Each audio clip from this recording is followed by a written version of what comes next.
Ok. Bonjour, donc je vais encore continuer sur la matière noire, mais par une méthode d'exploration différente qui concerne l'utilisation des lentilles gravitationnelles, qui devient donc un outil astrophysique et non pas simplement une prédiction théorique des théories de la gravitation. Je vais vous montrer un peu comment on peut utiliser ces lentilles pour explorer les propriétés de la matière noire et sa distribution. Alors je commence par cette image qui représente en fait une galaxie spirale. Vous voyez une immense galaxie spirale ici qui s'appelle G2237 plus 03. Cette galaxie, vous voyez, a 4 objets brillants dans son cœur, dans le bulbe de la galaxie spirale. Et évidemment, on s'est intéressé très vite aux propriétés de ces 4 points extrêmement brillants qu'on voyait au cœur de cette galaxie, en plein centre, vous voyez. Et pour étudier ces propriétés, eh bien, on a fait la spectroscopie des 4 images qui sont ici identifiées A, B, C et D. Et lorsque l'on regarde les propriétés de ces 4 images, des spectres, on voit que ces spectres sont rigoureusement identiques en termes de redshift, de décalage spectral, mais aussi en termes de propriétés spectrales. Vous voyez que les rays sont identiques en termes de largeur, et le spectre global les 4 spectres ont les mêmes propriétés en termes de continuum lui-même. Et ça, c'est une propriété caractéristique qu'on peut attendre des effets de lentilles gravitationnelles. On a une multiplication des images, et ces images sont identiques parce que l'effet de lentilles gravitationnelles est purement achromatique. Donc on s'attend à une distribution spectrale d'énergie des 4 images identiques.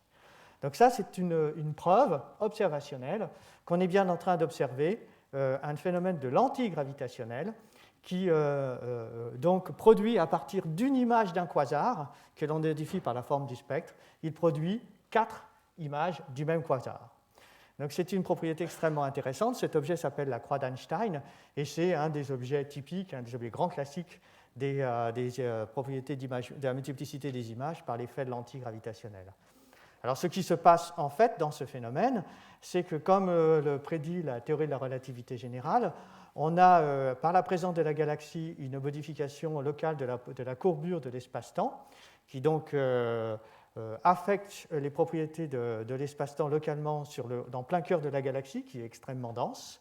Et lorsque les photons du quasar, s'il est localisé d'arrière-plan, passent au voisinage de ce cœur extrêmement dense, eh bien, au lieu de nous apparaître sous la forme d'un objet central, qui est l'objet réel ici, on va voir plusieurs objets, ici il y en a 2 de dessinés, qui suivent en fait la trajectoire de la lumière, des photons, tels qu'ils sont indiqués par les 2 flèches ici. Et ça, c'est une prédiction de la relativité générale. Et parmi ces prédictions, eh bien, on doit avoir une amplification des images. Amplification, c'est-à-dire diminution ou agrandissement de luminosité ou de taille.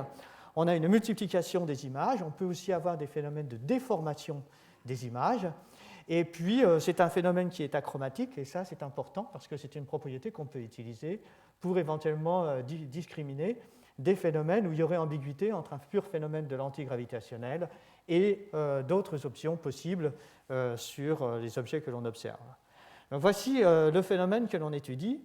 Et pour étudier ce phénomène, je vais d'abord passer à quelques définitions et concepts. Il y en a un peu beaucoup parce que les lentilles gravitationnelles, c'est quelque chose qui évidemment appelle à beaucoup de termes. Et puis ensuite, je vous montrerai des exemples où on peut vraiment faire des diagnostics à partir des lentilles gravitationnelles. Alors la première chose, c'est que pour étudier la théorie des lentilles gravitationnelles telle qu'on l'étudie en astrophysique, indépendamment de cette partie qui concerne les cœurs extrêmement compacts ou les trous noirs, eh bien, on fait un certain nombre d'hypothèses. La première, c'est qu'on est dans le régime des champs faibles, ce qui veut dire que le système que l'on va étudier, eh bien, les dispersions de vitesse ou les vitesses à l'intérieur du système physique étudié, système gravitationnel, sont très petites par rapport à la célérité de la lumière. Vous voyez qu'un amas de galaxies, les galaxies elles-mêmes se déplacent à environ 1000 km par seconde. Les étoiles dans une galaxie, c'est de l'ordre de la centaine de kilomètres par seconde, et évidemment, c'est très petit par rapport à la vitesse de la lumière. Donc, on est dans des régimes qu'on appelle champs faibles non relativistes. Ensuite, on va faire l'hypothèse qu'on est dans le régime stationnaire du champ gravitationnel. Typiquement, cela signifie que le système dynamique, pendant le temps caractéristique de traversée de la lumière du système, ne va pas évoluer. il reste complètement stationnaire dynamiquement. Donc on peut, pour notre modélisation, ça revient en fait à calculer le temps dynamique, qui est la taille typique du système divisée par la vitesse caractéristique des particules à l'intérieur, relativement au temps de trajet des photons.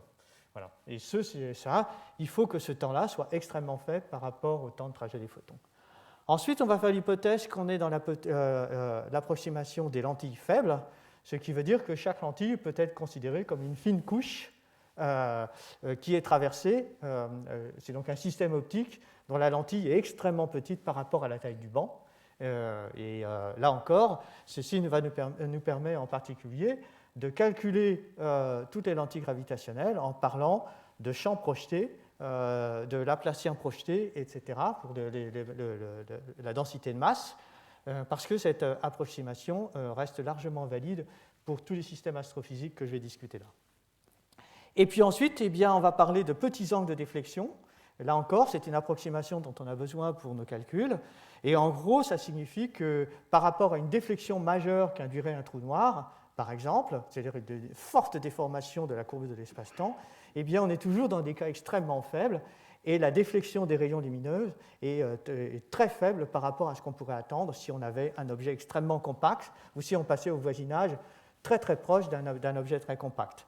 Alors là, ça signifie en particulier que le paramètre d'impact, c'est-à-dire la distance caractéristique du passage du photon relativement au cœur de la lentille, est très grand par rapport au rayon de Schwarzschild du système considéré.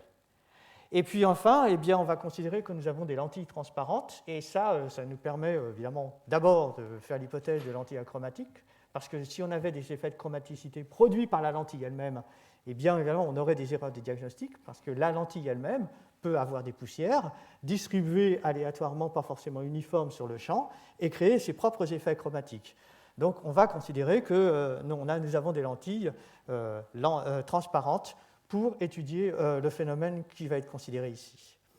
Alors à partir de ça, eh bien, on peut écrire des équations qui sont des équations géométriques, c'est-à-dire que la position d'un objet dans le ciel, le vecteur position de cet objet dans le ciel, en l'absence de lentilles, c'est cette position-là, état, eh bien, elle est affectée par la présence d'un déflecteur qui se trouve ici. Et ce déflecteur va nous donner l'illusion que la position apparente de l'objet, que la position de l'objet se trouve sur ce plan, ici, à la position xi. Et ce que nous dit la géométrie, c'est que la position état, eh bien, c'est xi moins l'angle de déflexion. Alors, à ces deux vecteurs s'ajoutent des termes correctifs d'échelle qui sont en fait les distances. Et en cosmologie, ces distances s'appellent des distances diamètre angulaire. C'est elles qui contiennent en fait la cosmologie de notre univers. Donc si notre univers contient de la matière noire, s'il contient de l'énergie sombre, eh bien c'est dans ces quantités que vont être inclus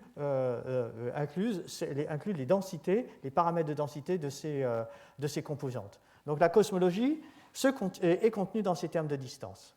Et puis à côté de la géométrie, eh bien, on a l'angle de déflexion lui-même.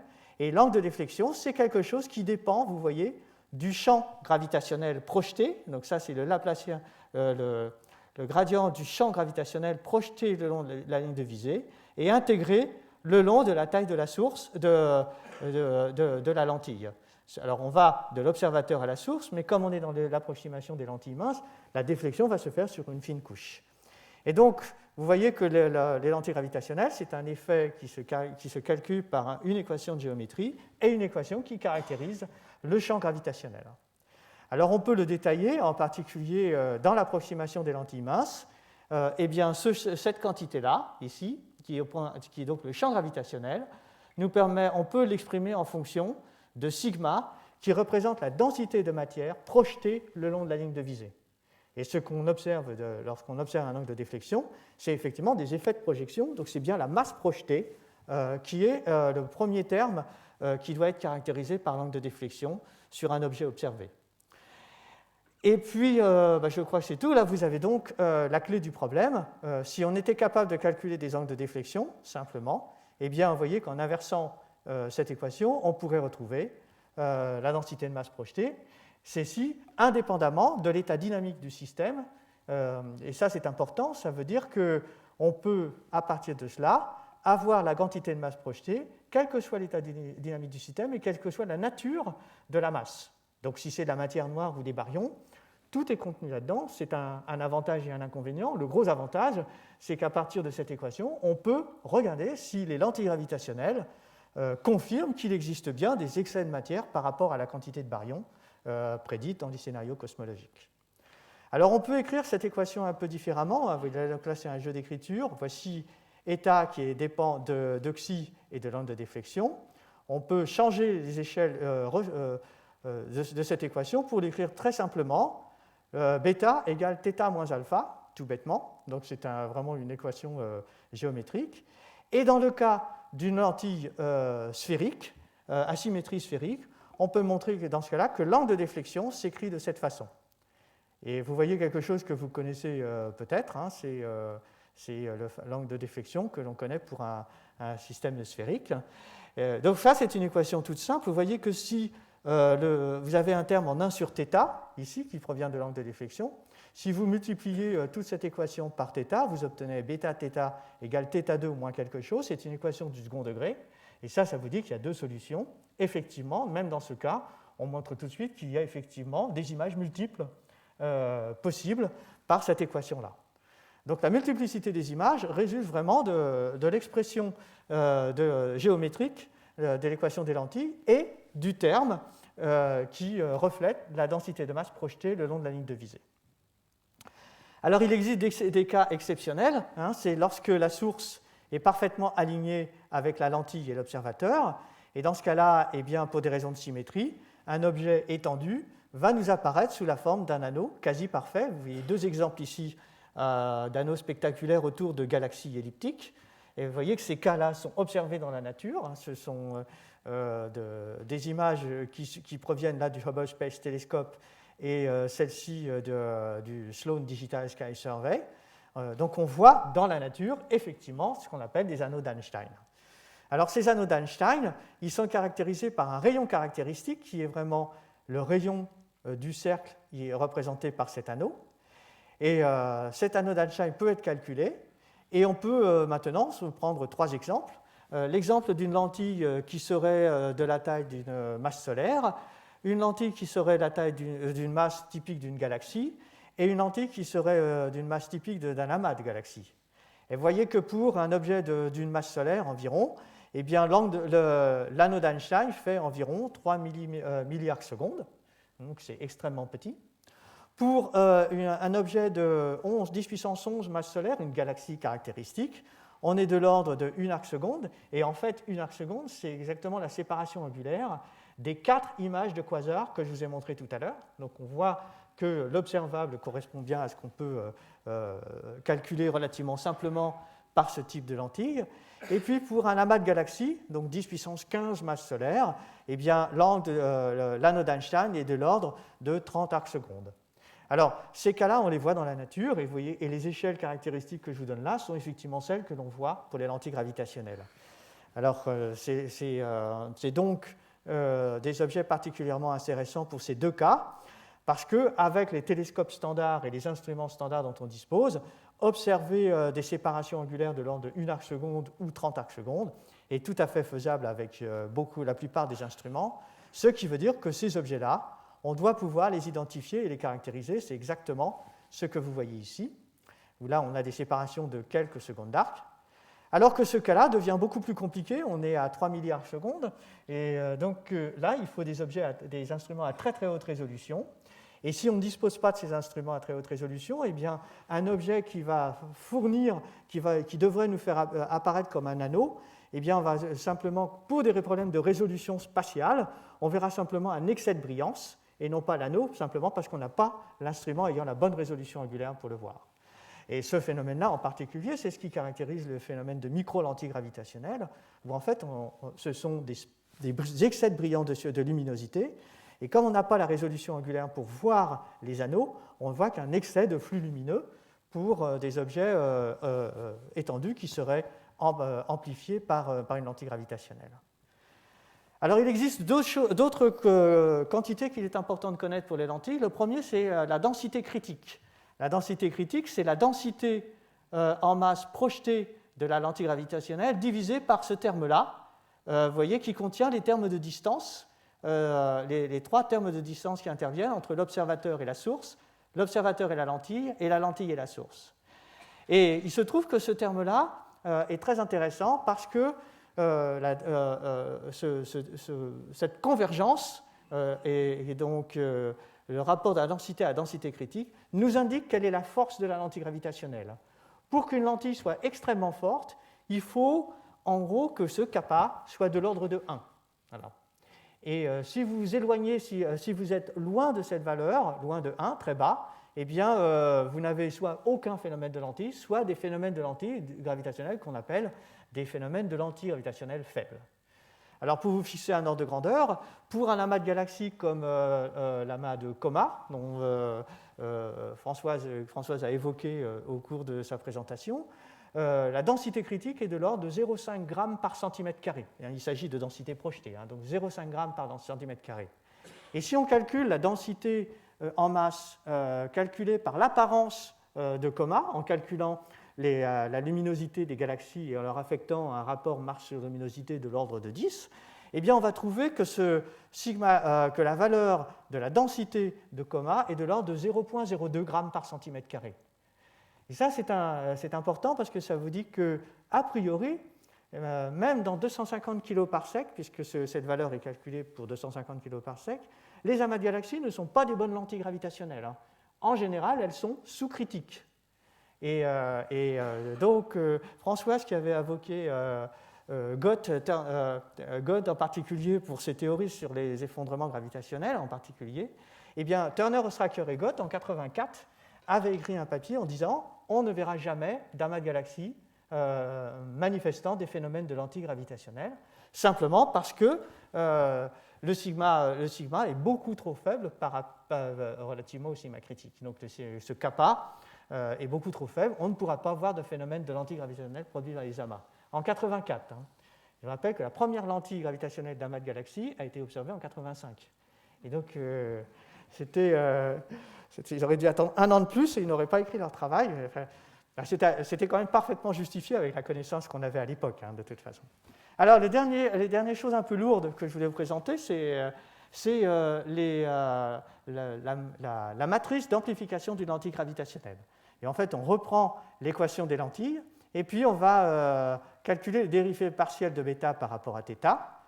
Ce terme-là, et vous voyez que, étant donné qu'en différenciant par rapport à θ, on va dériver par rapport à alpha qui contient le champ gravitationnel, eh bien ce terme va nous donner des coefficients qui dépendent des dérivées secondes du potentiel gravitationnel projeté.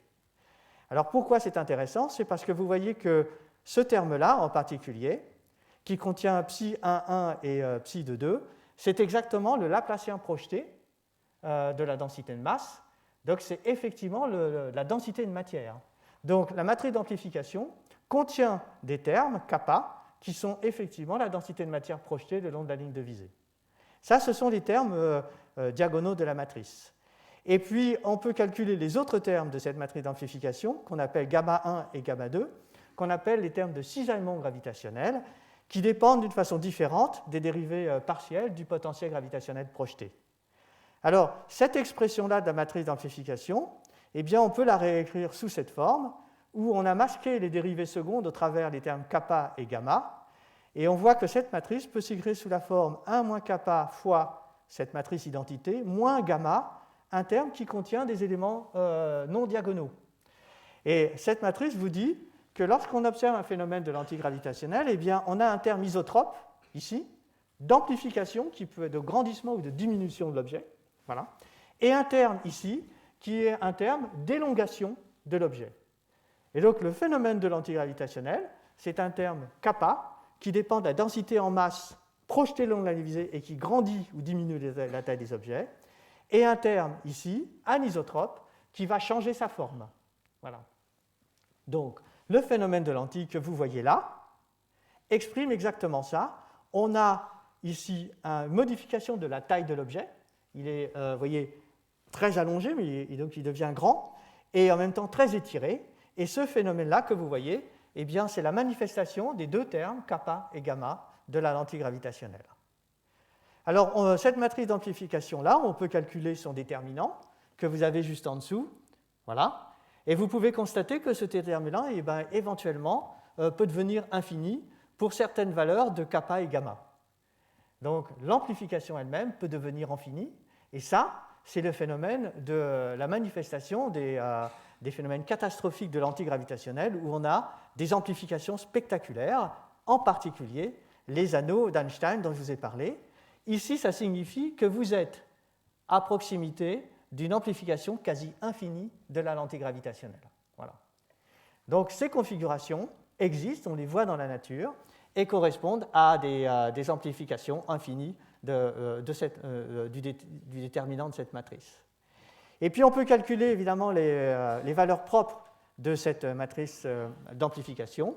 Et il se trouve que les valeurs propres de cette matrice d'amplification correspondent en fait au rapport d'axe de l'effet d'ellipticité induit par le cisaillement.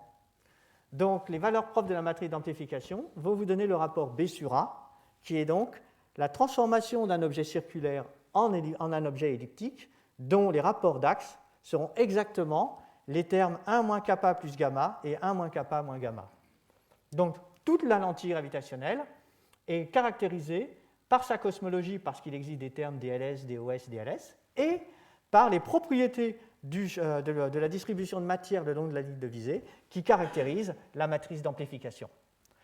Donc voilà, la géométrie et la gravitation sont en route, et à partir de ça, on peut maintenant réécrire cette équation très légèrement pour la compactifier de cette façon, de façon à montrer que la matrice d'amplification, c'est ce terme-là, fois le terme G, et ce terme G qu'on appelle le cisaillement réduit, qui est le rapport entre le cisaillement gravitationnel et la convergence de la lentille, c'est exactement un terme qui relie B sur A à la gravitation. Donc, quand vous mesurez des rapports d'ellipticité, vous mesurez des cisaillements gravitationnels. Voilà. Donc, maintenant, on peut revenir sur certains exemples d'amplification infinie. Donc, lorsque l'on observe sur le plan projeté sur le ciel des zones d'amplification infinie, on va voir des anneaux ou des arcs gravitationnels. Et maintenant, ça, c'est ce qu'on appelle donc les lignes critiques, où se trouve l'amplification infinie dans le plan projeté le long de la ligne de visée. Et maintenant, si vous renvoyez cet objet dans son plan réel, avant l'effet de lentille, cette ligne critique s'appelle la ligne caustique. Donc on définit ses propriétés, où se trouvent les points caractéristiques où on va avoir les phénomènes de lentille gravitationnelle les plus spectaculaires. Alors, le cas le plus simple, c'est une lentille circulaire avec un potentiel gravitationnel qui serait une sphère isotherme, ici, avec un cœur. Tout à l'heure, on a parlé de cusp et de corps. Donc voici un cas où on aurait une sphère isotherme avec corps. Eh bien, dans ce cas-là, une source qui se trouverait à cette position-là, vous voyez, dans son plan en l'absence de lentille, eh bien, va faire apparaître deux arcs gravitationnels opposés par rapport à la position centrale du déflecteur. Et ce genre d'objet, eh bien, vous voyez, on le voit dans la nature. On voit effectivement ici une lentille circulaire avec les deux images prédites par les lentilles gravitationnelles. Alors, on peut avoir des lentilles plus compliquées, ce sont les lentilles elliptiques. Et là, évidemment, la ligne caustique où se trouvent les amplifications gravitationnelles dans le plan de la source devient beaucoup plus complexe. Et on peut calculer en fonction, vous voyez, de la position de la source dans son plan source par rapport aux endroits où vont se faire les amplifications infinies, quelles sont les images que l'on va observer projetées le long de la ligne de visée avec un télescope. Donc on peut avoir en particulier, vous voyez, de magnifiques arcs gravitationnels, ici, comme ici ou bien comme ici. On peut aussi avoir, vous voyez, des objets allongés radialement, ici. Et ça, c'est donc aussi une prédiction. Et vous voyez, ces objets allongés radialement, et bien on les voit dans la nature. En voilà un. Voilà. C'est ce que nous, on appelle un arc radial. C'est un peu particulier d'appeler ça un arc radial. Mais c'est effectivement, vous voyez, un objet allongé radialement qui correspond en fait à des prédictions de la théorie de la gravité, des lentilles gravitationnelles. Et puis, vous voyez des objets ici qui sont allongés tangentiellement, comme par exemple ce type de configuration que vous voyez là. Alors, là, c'est intéressant parce qu'on voit aussi une autre propriété des lentilles gravitationnelles. Vous voyez que, en fait, l'apparition d'un arc gravitationnel provient de la fusion de deux images indépendantes. C'est comme si, vous voyez, ces deux images-là, ici, pour certaines configurations, se rapprochent l'une de l'autre et finissent par fusionner pour faire une seule image comme celle-ci. Eh bien, c'est exactement ce que l'on voit là. Ici, on a un point de rupture, on a une image ici et une image là, et ces deux images de la même source qui sont très proches l'une de l'autre. Et une des propriétés des lentilles gravitationnelles, c'est qu'on a un changement de parité des images. Donc, les deux images ici deviennent symétriques par rapport à cet axe. Donc, le spot que vous voyez là correspond au spot que vous voyez là. Et ça, c'est très important parce que ça veut dire qu'il n'y a même pas besoin maintenant de mesurer un décalage spectral pour être sûr qu'il s'agit de lentilles gravitationnelles. Vous voyez par la morphologie, les propriétés des images elles-mêmes, qu'il s'agit d'un phénomène de lentille gravitationnelle. Donc, l'optique gravitationnelle vous caractérise suffisamment bien les images pour que vous puissiez les identifier sans avoir besoin d'un décalage spectral. Et, alors ça, ce sont des cas d'images elliptiques, et en particulier cet arc radial qui est très intéressant. Et puis, il y a les potentiels qui sont beaucoup plus complexes, hein, par exemple ceux qui sont formés de deux systèmes dominants, deux galaxies dominantes dans un amas de galaxies. C'est le cas de l'amas de galaxies Coma. C'est le cas de cet amas de galaxies qui est Abel 370. Et là, vous voyez un arc gravitationnel superbe qui est aussi une prédiction de ces, vous voyez, qui correspond à peu près à ce type de configuration. Et vous voyez aussi que ce type de configuration produit aussi ce genre de fusion. Vous avez une image là et une troisième ici. Et en fait, ce cas, on le voit. Voici une image, et la troisième est ici. Voilà. Donc, ce sont des cas qu'on voit dans la nature, et simplement en regardant ça, vous vous dites, oui, le potentiel est manifestement, en première approximation, bimodal. Il ne peut pas être monomodal, simplement elliptique, à cause de ce type de configuration.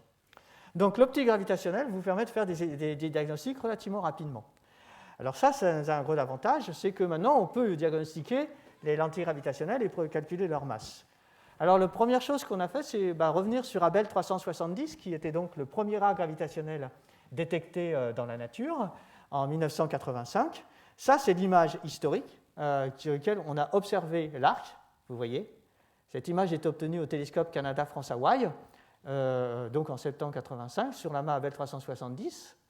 Voici, à titre de comparaison, 20 ans plus tard, les images qu'on obtient avec le télescope Hubble du même arc. Donc, vous voyez que, évidemment, en termes de capacité de diagnostic, on est évidemment environ 40 fois plus performant, puisque là, le pixel fait 0,05 arcs secondes. Ici, on a des pixels de 0,8 arcs secondes. Et évidemment, les éléments de détection du Hubble Space Telescope ne sont pas comparables. Donc voilà la première image qui a servi à montrer qu'il existait des lentilles gravitationnelles dans l'univers, produites par les amas de galaxies.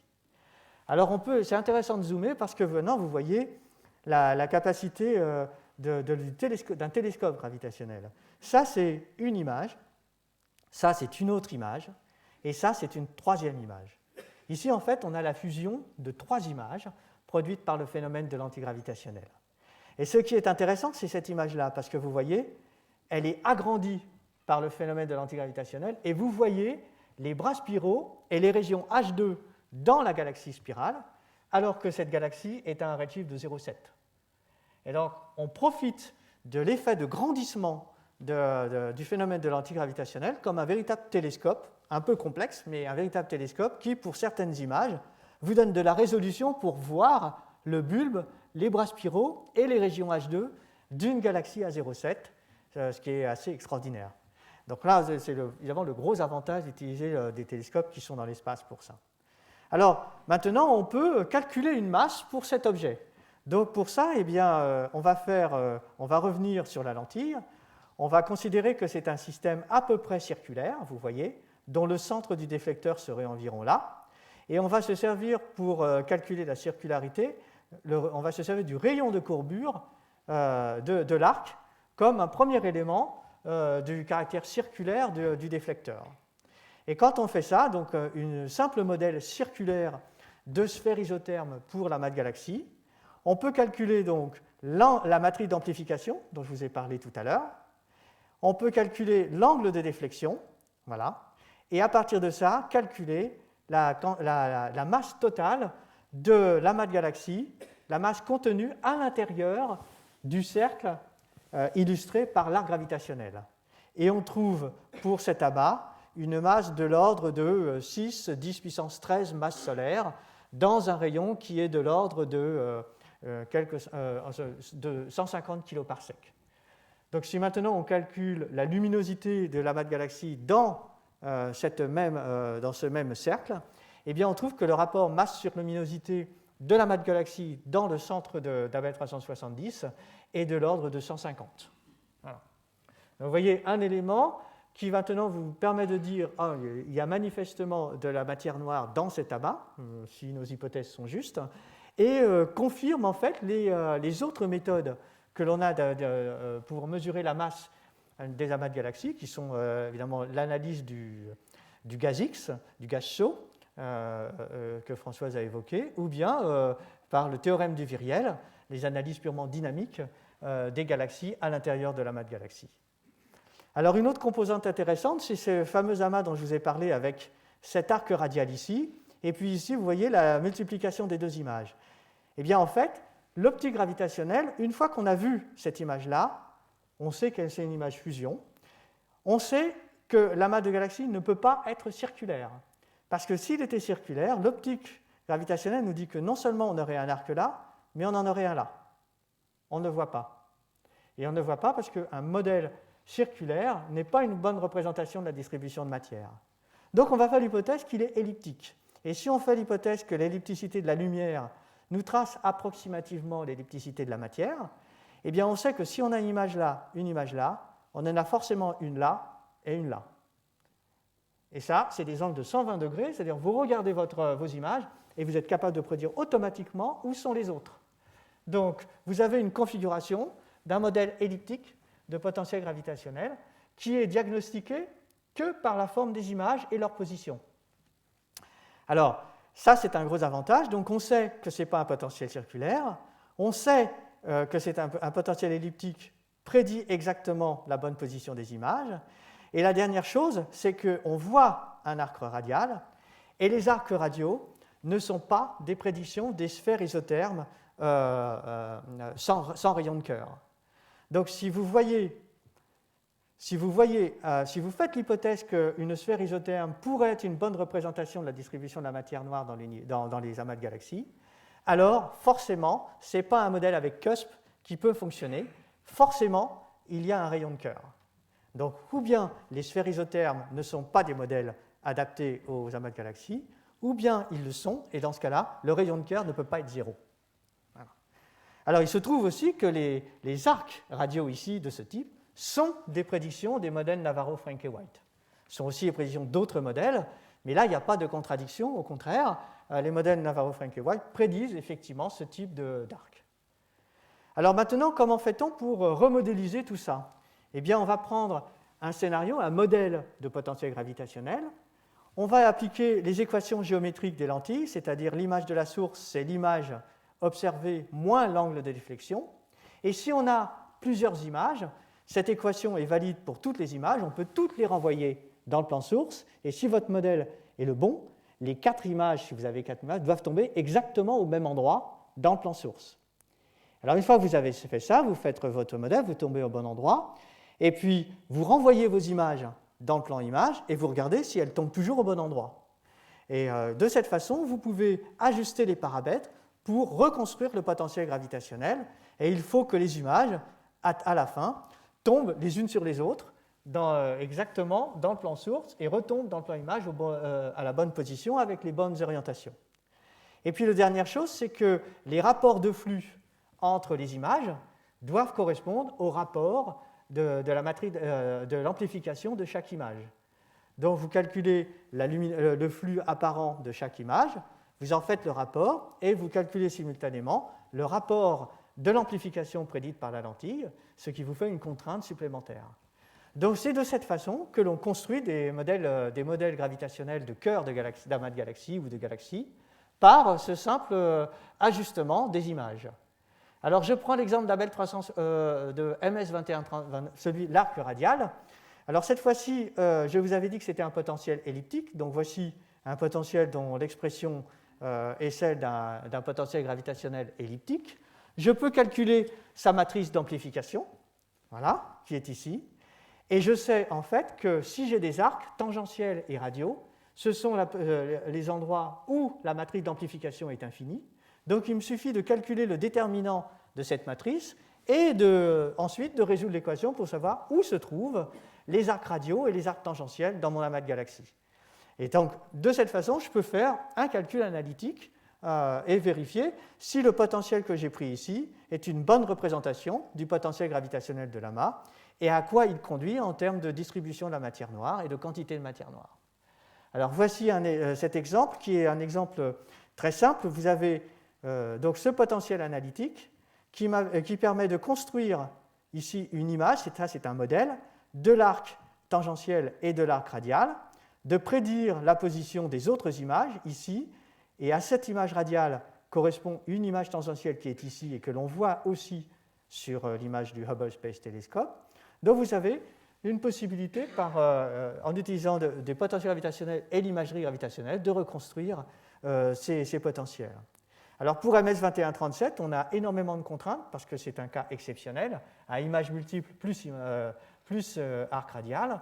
Et de cette façon, on peut calculer la quantité de matière noire dans le cercle inscrit qui est défini par cet arc tangentiel. Et on trouve pour cet amas un rapport basse sur luminosité qui est de l'ordre de 130 dans le cœur. Alors, ce qui est particulièrement intéressant avec ce cas, c'est qu'en plus de la prédiction des images que l'on voit, il prédit en fait une image très très fortement atténuée en plein cœur de l'amas de galaxies.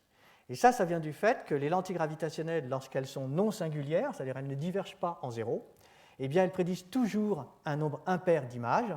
Et la dernière image, elle-même, c'est une image désamplifiée qui se trouve en général en plein cœur. Donc on peut prédire la position de cette image, on peut prédire son flux total et on peut prédire sa forme. Alors on a fait cela pour MS2137 et voici pour deux cas. Ici on a pris les prédictions pour une sphère isotherme avec rayon de cœur et ici une prédiction pour le modèle de Navarro-Franke-White.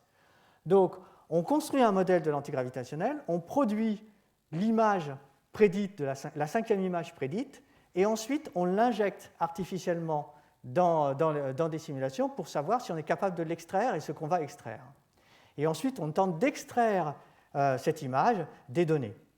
Alors, voici ce qui est prédit pour les deux cas. Vous voyez qu'en fait, elles ne sont pas très différentes, mais quand même, on voit des différences entre les deux images. Clairement, le modèle de sphère isotherme et la position de l'image et le flux ici, le pic, est extrêmement intense, alors que pour un modèle Navarro-Franke-White, l'objet est un peu plus allongé et pas tout à fait au même endroit.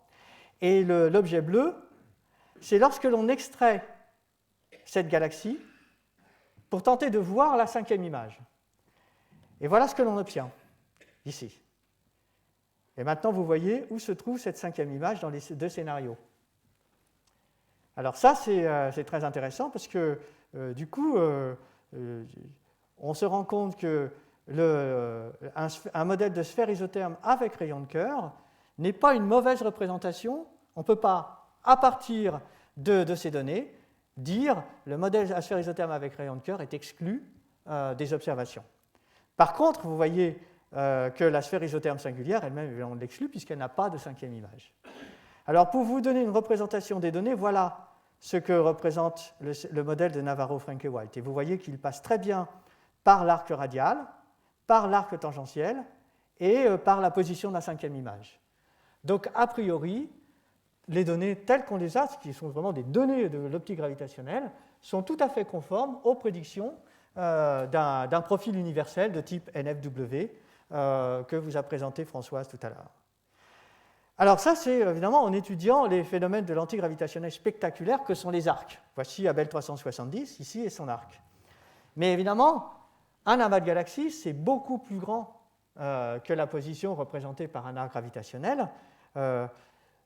Ceci représente le cœur de l'amas de galaxies où se trouve l'arc, et ça représente 1 mégaparsec, sachant que les amas de galaxies s'étalent sur 5 à 10 mégaparsecs, donc sont beaucoup, beaucoup plus vastes que ce que l'on voit à partir d'un arc gravitationnel.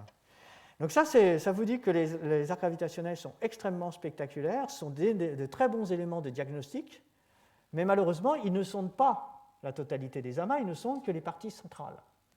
Donc si vous voulez estimer la masse totale d'un amas et regarder son profil radial, eh bien, les arcs gravitationnels ne suffisent pas.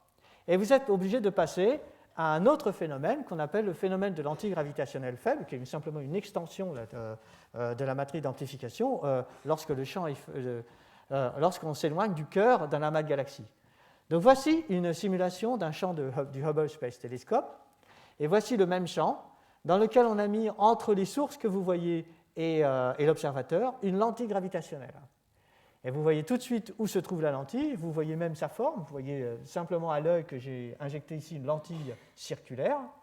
Et vous voyez très bien le phénomène de lentille gravitationnelle avec des arcs radiaux ici des arcs tangentiels.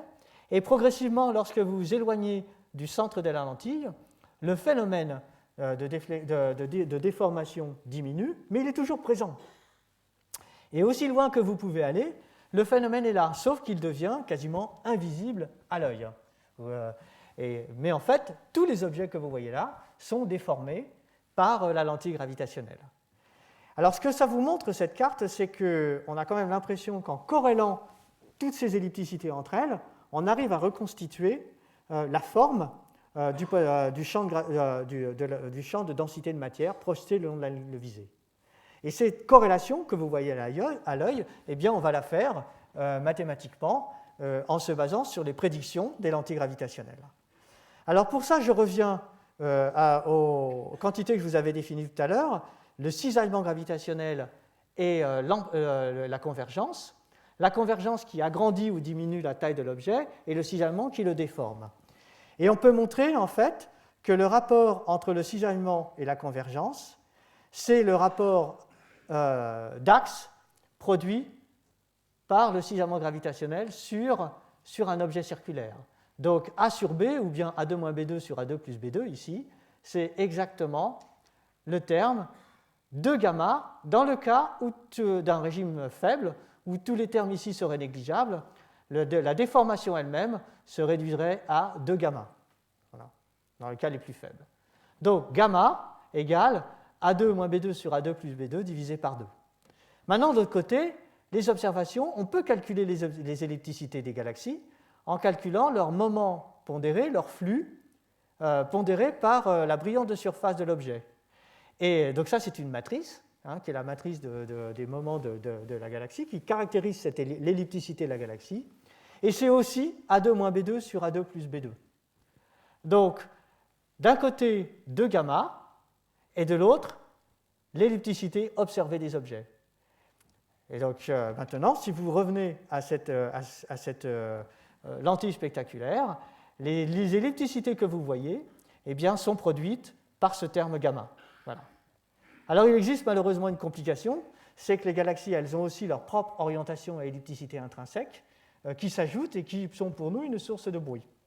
Et donc, pour pouvoir calculer ce terme, eh bien, il va falloir accumuler beaucoup d'objets et puis faire une moyenne.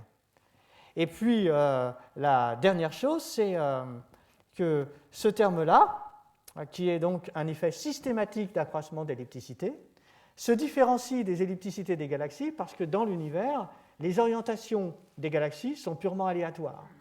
Donc, si vous moyennez beaucoup de galaxies entre elles, s'il n'y a pas de champ gravitationnel, l'ellipticité moyenne d'une galaxie et son orientation sont nulles. Donc, en moyennant beaucoup d'objets, le terme gamma qui est systématique va rester, alors que le bruit produit par les ellipticités intrinsèques des galaxies va s'annuler et en moyenne nous donner un objet rond. Et donc, grâce à cela, eh bien, si on arrive à lutter contre ce terme qui est la distribution intrinsèque en ellipticité des galaxies, eh bien, on va pouvoir mesurer ce terme gamma. Alors, il se trouve que la distribution intrinsèque des galaxies en ellipticité est relativement élevée. Donc, ce terme-là, si vous voulez mesurer un cisaillement, il va falloir mesurer les ellipticités de beaucoup de galaxies pour lutter contre ce terme. Et c'est pour ça que c'est un peu compliqué de faire des analyses de cisaillement gravitationnel faibles. C'est qu'il faut accumuler énormément de données pour pouvoir lutter contre les effets statistiques, indépendamment d'autres effets qui peuvent être plus compliqués. Alors le rapport signal sur bruit qu'on va mesurer sur un cisaillement va dépendre du nombre d'objets qu'on va utiliser pour calculer le cisaillement, la moyenne, et évidemment va dépendre de l'intensité de la lentille elle-même. Plus une lentille est forte, plus on aura un cisaillement fort qui sera visible à l'œil. C'est le cas de la sphère du modèle que je vous ai montré tout à l'heure, où on voyait des phénomènes très forts parce que j'ai mis une lentille forte exprès pour qu'on voit très bien le phénomène. Donc les lentilles, les amas de galaxies à très grande masse, extrêmement denses, seront plus facilement détectés évidemment que les autres.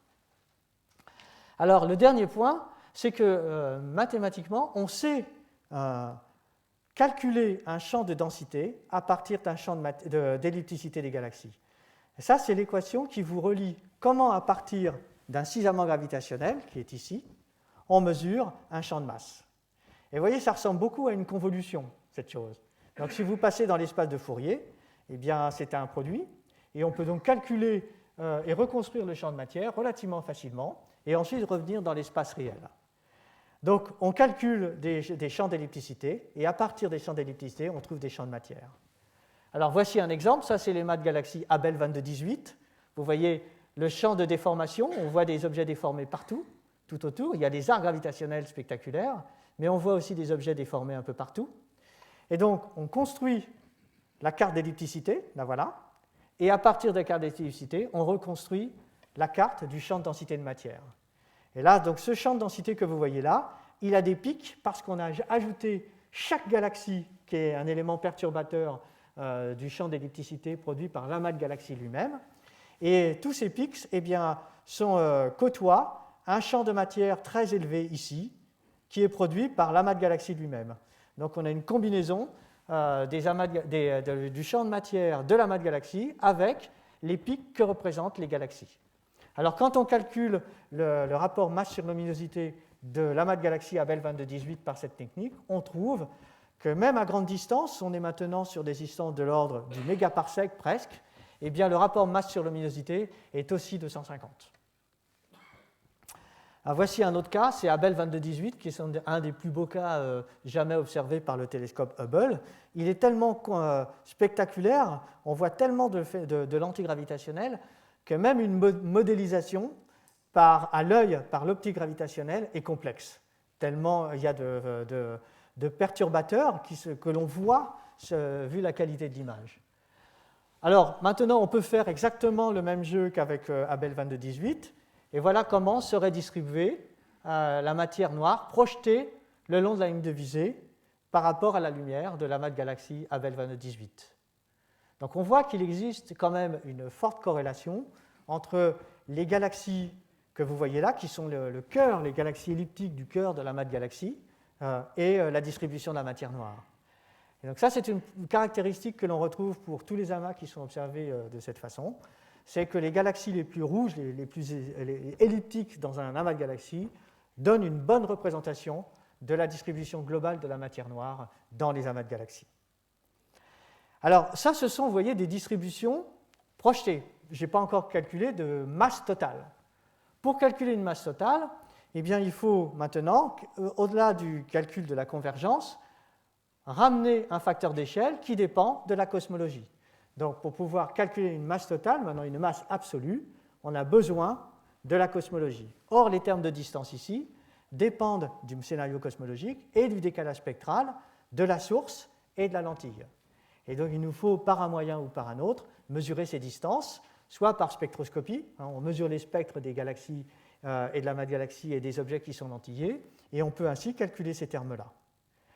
Alors, c'est très intéressant de voir que ce terme-là, le DLS sur DOS que vous voyez là, qui va caractériser le cisaillement gravitationnel et la convergence, eh bien, lorsque l'on observe une source qui est très proche, à bas décalage spectral, elle est extrêmement sensible à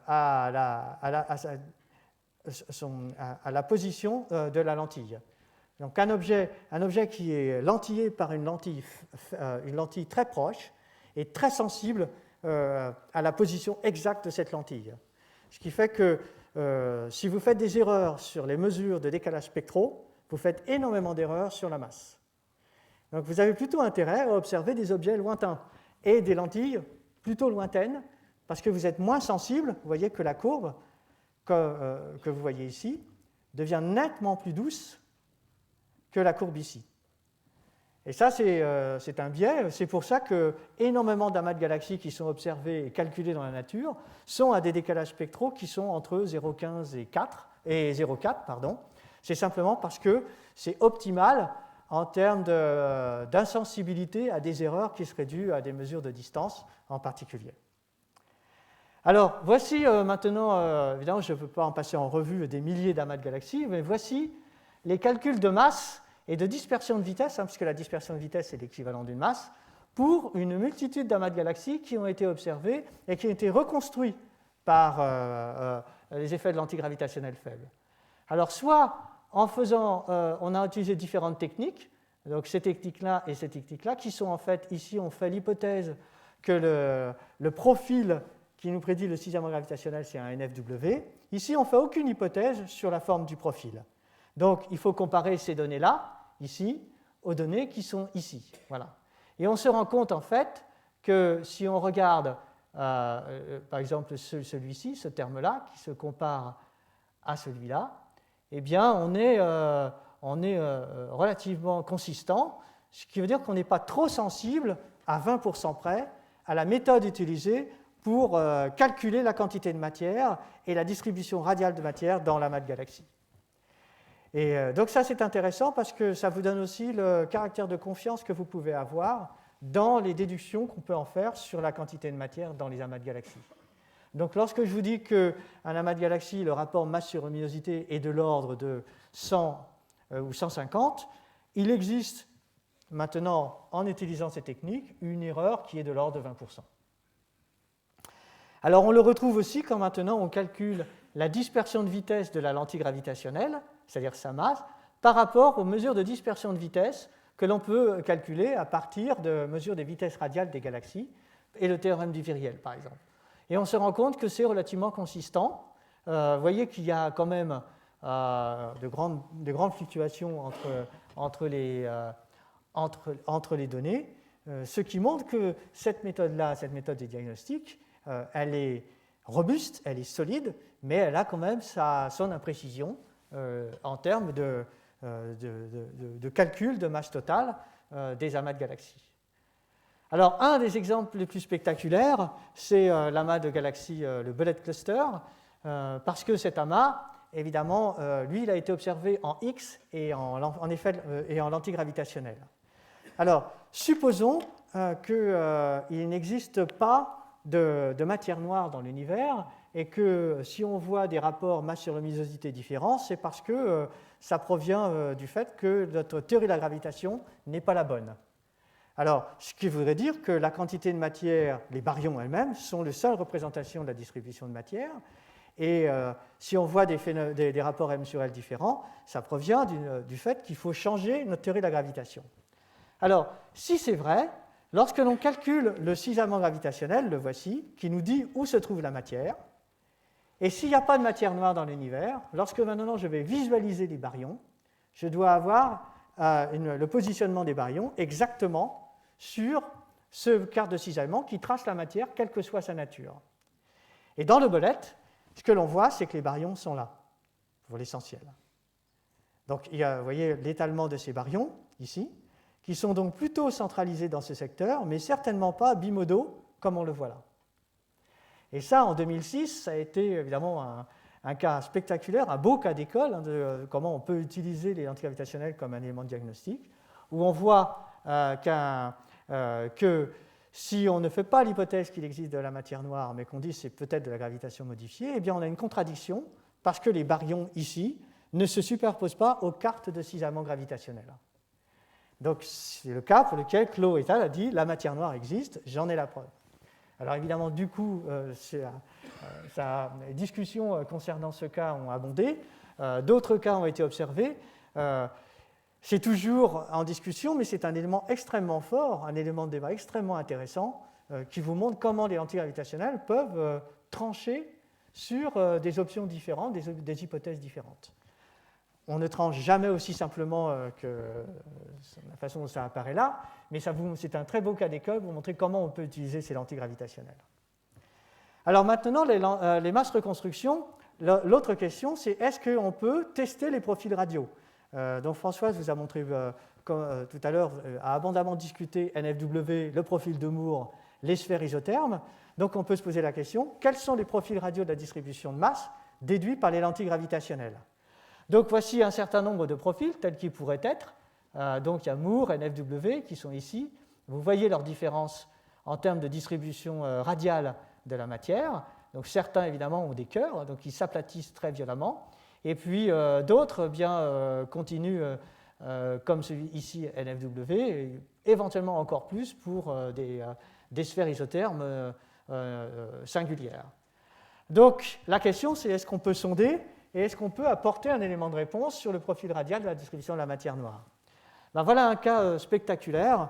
Donc c'est la fusion de deux amas de galaxies qui sont étudiés simultanément, CL0024 plus 1654 et Abell 1689, la très belle image que je vous ai montrée tout à l'heure. Voici la reconstruction des deux amas de galaxies, ici en rouge CL0024 et en vert Abell 1689. Et ce que vous voyez ici, c'est les profils NFW pour les deux cas.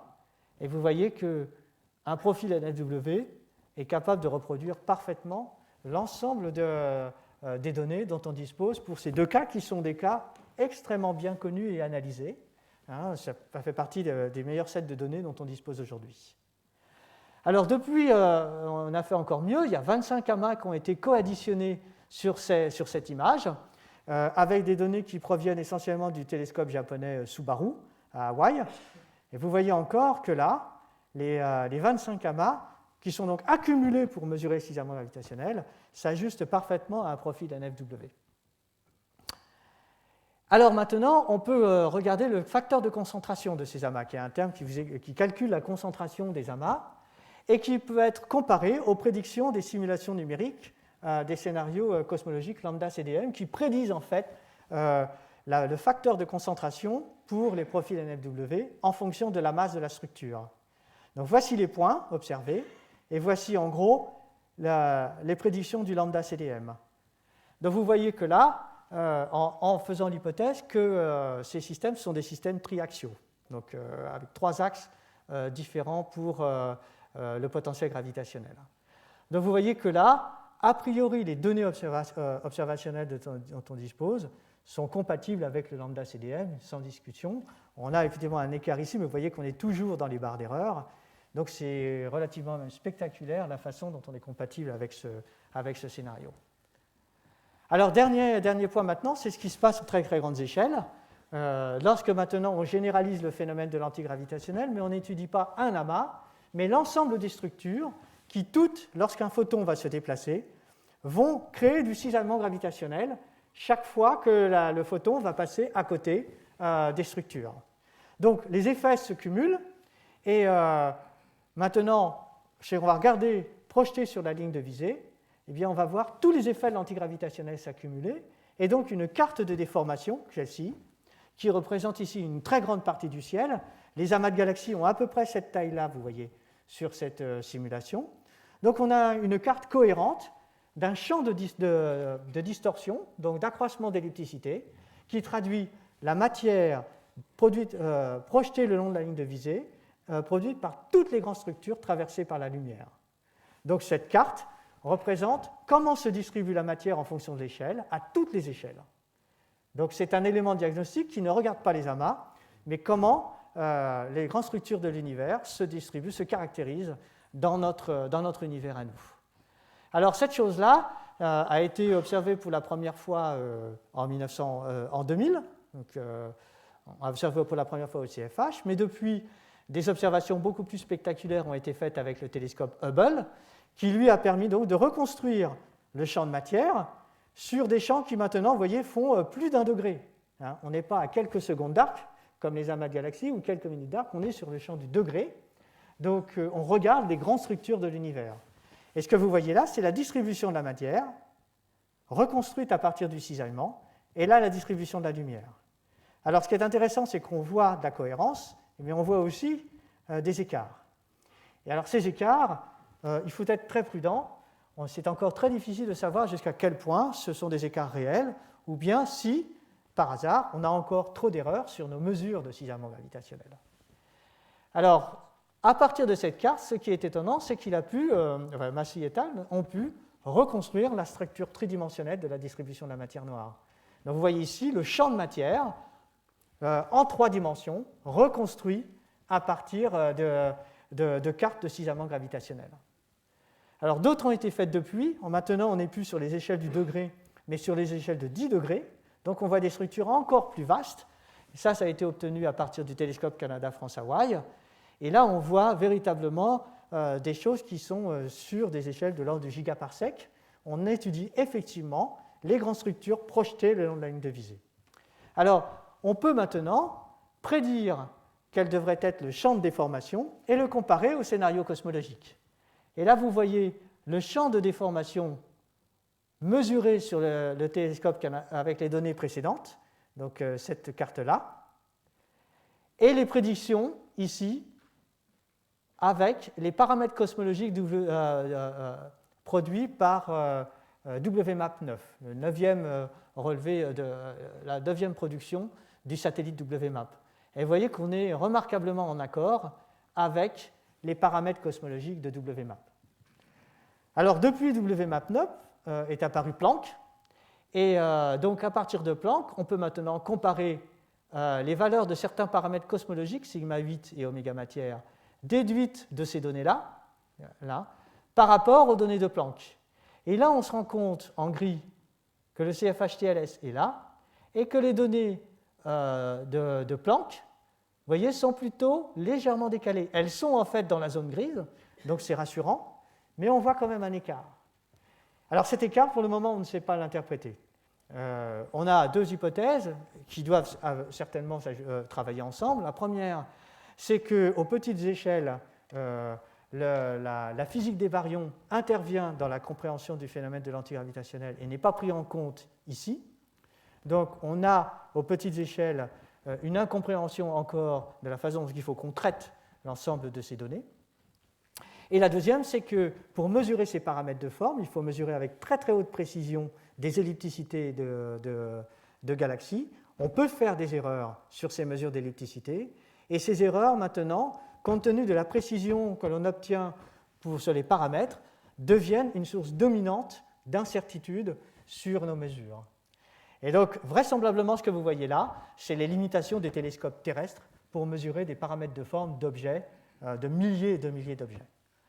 Donc, on le voit sur ces données-là, qui est en fait un résumé qu'a fait Weinberg en 2013, où on voit à la fois des accords qui sont raisonnables entre toutes les méthodes et toutes les techniques, mais on voit aussi des différences qui sont pour le moment une source majeure de limitation des effets de distorsion gravitationnelle appliqués comme élément de diagnostic pour la nature.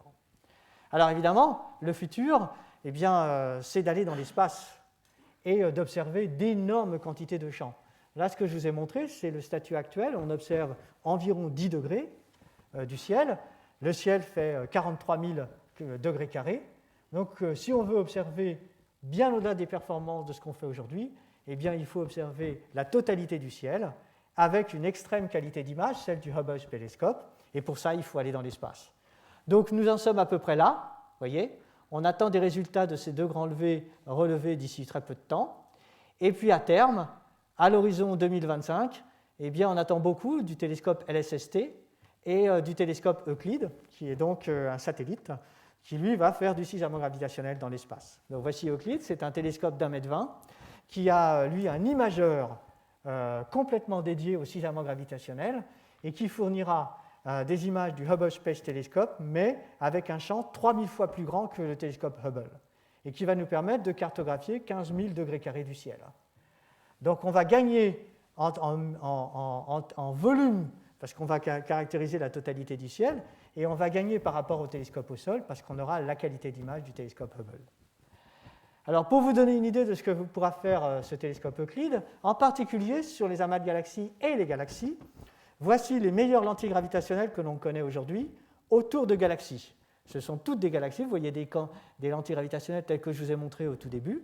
C'est le meilleur échantillon dont on dispose aujourd'hui. Il a été obtenu en plusieurs années avec le télescope Hubble. Et voilà ce que va obtenir Euclide. Donc ça, c'est ce que je viens de vous montrer. C'est ce qu'il va obtenir en 2 mois.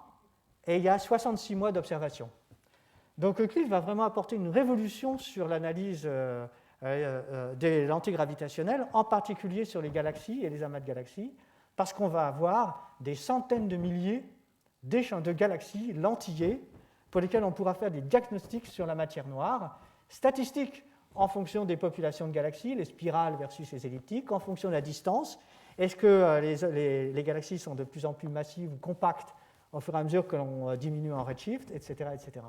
Donc le pouvoir de diagnostic des télescopes spatiaux est véritablement le futur pour ces techniques de l'antigravitationnelle.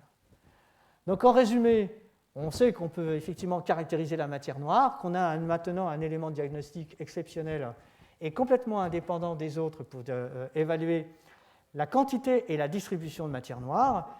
Ce phénomène de lentille est indépendant de l'échelle, donc on peut tout observer. C'est pour ça qu'on fait des exoplanètes avec les lentilles gravitationnelles. C'est aussi pour ça qu'on avait observé si les machos étaient des candidats possibles, des objets compacts, froids, étaient des candidats de matière noire possibles dans notre galaxie. Et ça marche à toutes les échelles. Et on a observé le phénomène, en fait, à toutes ces échelles. Galaxies, groupes, amas, superamas et grandes structures. Et donc le diagnostic pour le moment, c'est que sans faire l'hypothèse qu'il existe de la matière noire dans l'univers, on a du mal à rendre compatibles les observations de lentilles avec un modèle sans matière noire. L'option de gravitation modifiée est encore une option possible, mais elle n'est pas favorisée par les observations de lentilles qui favorisent plus l'existence, l'hypothèse que c'est la matière noire qui est responsable des phénomènes, des rapports masse sur luminosité que l'on observe à toutes les échelles. Le NFW est aussi favorisé, mais on n'est pas encore complètement en mesure d'exclure des profils radio plus simples, comme une sphère isotherme avec rayon de Kerr en particulier. Par contre, toutes les masses et les profils de masse que l'on a observés pour le moment sont compatibles avec un scénario cosmologique lambda CDM. Donc, pour le moment, on en est là. On a un diagnostic par les lentilles gravitationnelles, en particulier fortes, extrêmement robuste, faible, encore en discussion, en particulier pour les très grandes échelles. Mais c'est certainement l'avenir pour diagnostiquer la matière noire et aussi l'énergie sombre, sans doute, comme vous le savez. Et que pour ça, il va bien falloir aller dans l'espace et cartographier la totalité du ciel avec ces méthodes. Merci.